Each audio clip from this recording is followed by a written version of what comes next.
बिस्मिल्लाहिर्रहमानिर्रहीम। अस्सलाम वालेकुम students, welcome back to my channel educational tips. कैसे हैं आप सब? उम्मीद करती हूँ आप सब बिल्कुल ठीक होंगे। तो स्टूडेंट्स, आज ही मैं आपके साथ शेयर करने जा रही हूँ। हमारा यूनिट नंबर हमने 2 शुरू किया हुआ है और ये है हमारे पास major organ system. And today in this lecture I am going to share you the reading and explanation of page number 38 and page number 39। Open your page number 38 and top पे आ जाइए। तो इसके ऊपर टॉप पे हमारे पास है एक closure look at a circulatory system, यानी कि हमारा सर्कुलेटरी सिस्टम क्या है। यानी कि सर्कुलेटरी सिस्टम जो हमारा सर्कल, यानी कि आपने सर्कुलेटरी सिस्टम से याद रखना है कि ये ब्लड फ्लो, यानी कि हमारे बॉडी में किस तरह से ब्लड पूरी बॉडी में whole of the body flow करता है, ये सारा का सारा इस सर्कुलेटरी सिस्टम के अंदर आ जाता है। ठीक है, तो सबसे पहले हमें इसके अंदर हम लोगों ने शो की है एक डायग्राम। इस डायग्राम के अकॉर्डिंग देखिए क्या कह रही हूँ। ये जो रेड कलर की जो होती है ना, रेड कलर की जितनी भी वेन्स हैं, इन सब को हम लोग, ये जितनी भी हमारे पास ये जो रगें हैं, ये रेड कलर की जो जा रही हैं, इनको हम लोग क्या कहते हैं? इनको हम आर्टरी कहते हैं। इनका फंक्शन मैं आप लोगों के साथ नीचे शेयर कर दूंगी, आप लोगों को डिटेल में बता दूंगी। लेकिन अभी आप लोग, अच्छा, ये वाला डायग्राम जो है ना, ये इंपॉर्टेंट है। ये अगर पेपर में आ जाए तो ये आप लोगों से पूछ सकते हैं कि कौन सी चीज़ को, कौन सी रग को क्या नाम देते हैं। ठीक है, तो अच्छा, फिर उसके बाद फिर सेंटर में हमारे यहाँ पर ये हमारे पास ये आ जाता है हर्ट आ जाता है। उसके बाद फिर ये जो ब्लू कलर की हैं, ये क्या है? ये वेन्स हैं।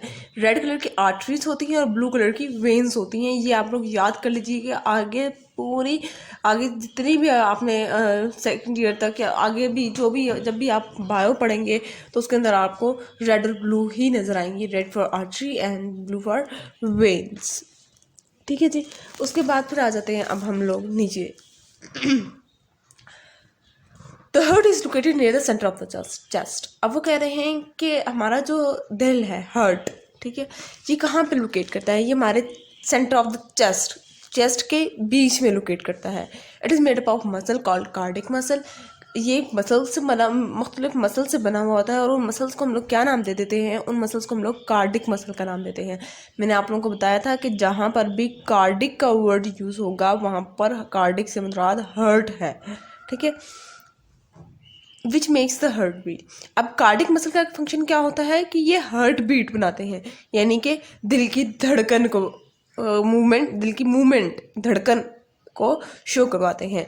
As the heart beats it pushes blood into the arteries and draw blood in from the veins. अब जैसे ही दिल जो हमारा हार्ट है वो पंप करेगा ब्लड को, वो ब्लड को के ऊपर फोर्स लगाएगा, वो बाहर निकालेगा।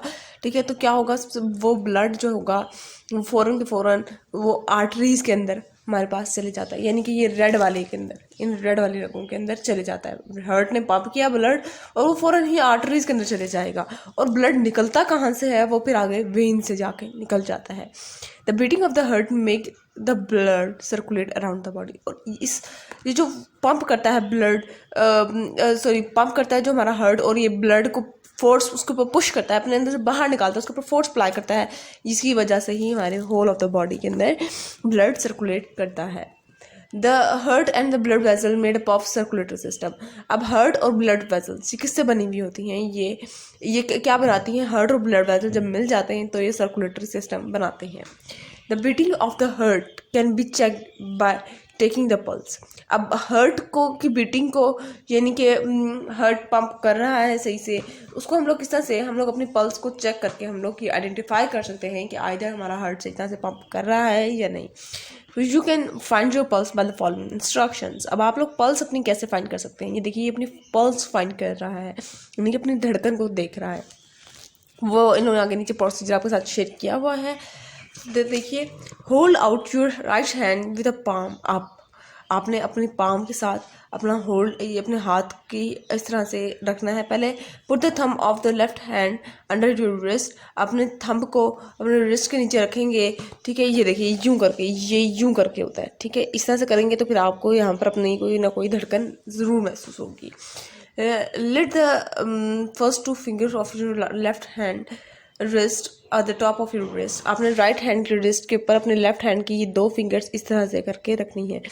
ठीक है, उसके बाद feel around your wrist with these 2 fingers to the throbbing artery, this is your pulse. अब आपको यहाँ पर ना कोई आप इस तरह से मूव करते रहेंगे तो आप लोगों को यहाँ पर कहीं ना कहीं पे अपनी धड़कन ज़रूर महसूस होगी, इधर ज़रूर हमारी कोई ना कोई पल्स आपको ज़रूर मिलेगी।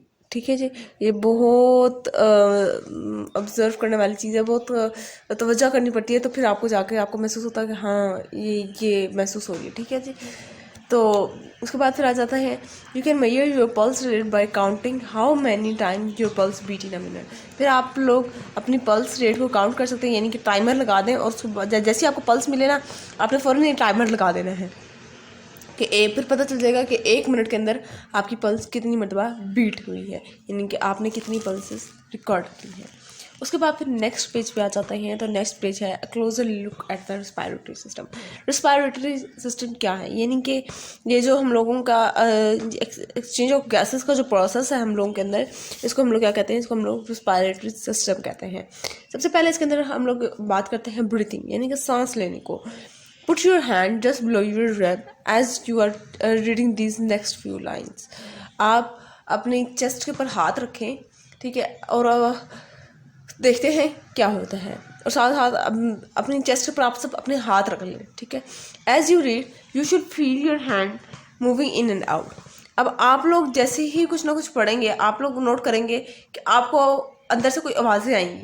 ठीक है, मतलब क्या आपको महसूस होगा कि अंदर से आपकी आवाज़ कोई ना कोई आ रही है, आपको कोई ना आप कोई वर्ड बोलें।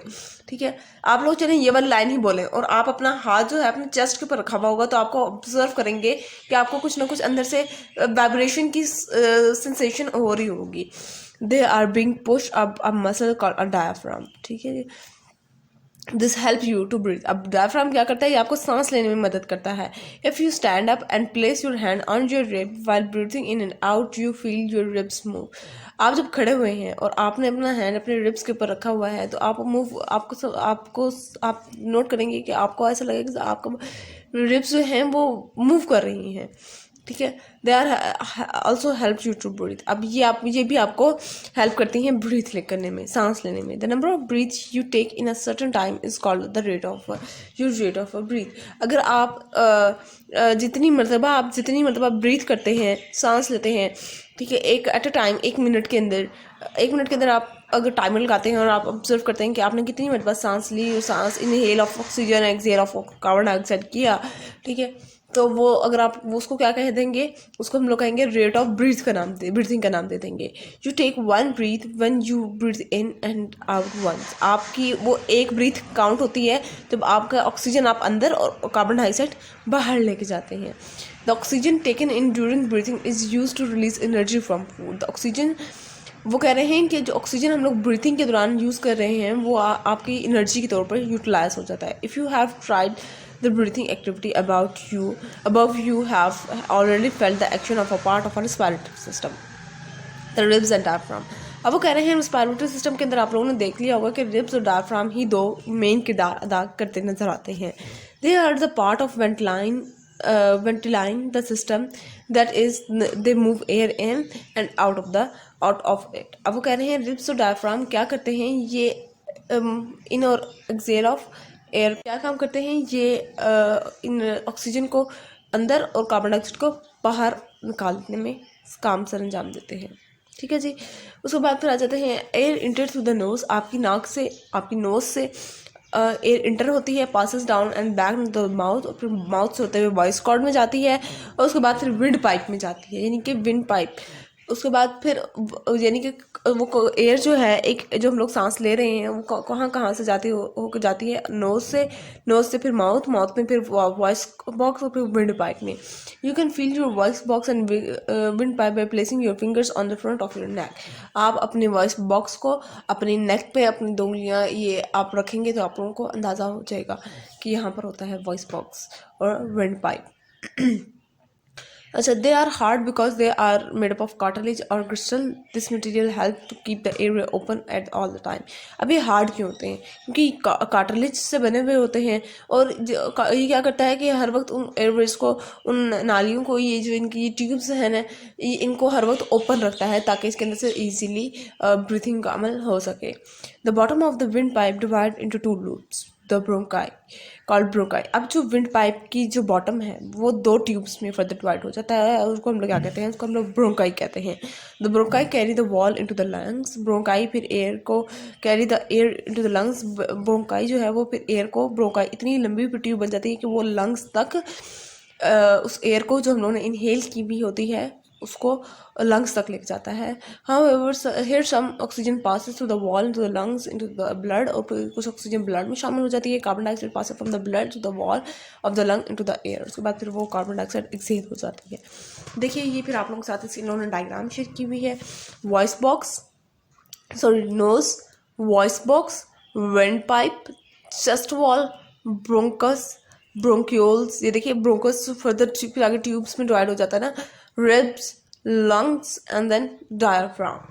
ठीक है जी, तो ये था आज का लेक्चर। आई होप सो आपको समझ आ गया होगा। अगर आज का लेक्चर आप सबको समझ आ गया है तो मेरे चैनल को सब्सक्राइब कर दीजिएगा, वीडियोस को लाइक कर दीजिएगा, और साथ ही साथ बेल आइकन को प्रेस करना मत भूलिएगा। इससे मेरी आने वाली हर लेटेस्ट अपडेट सबसे पहले आप तक पहुंचेगी। मिलती हूँ किसी और वीडियो में। दुआओं में याद रखिएगा, अपना ख्याल रखिएगा। अल्लाह हाफ़िज़।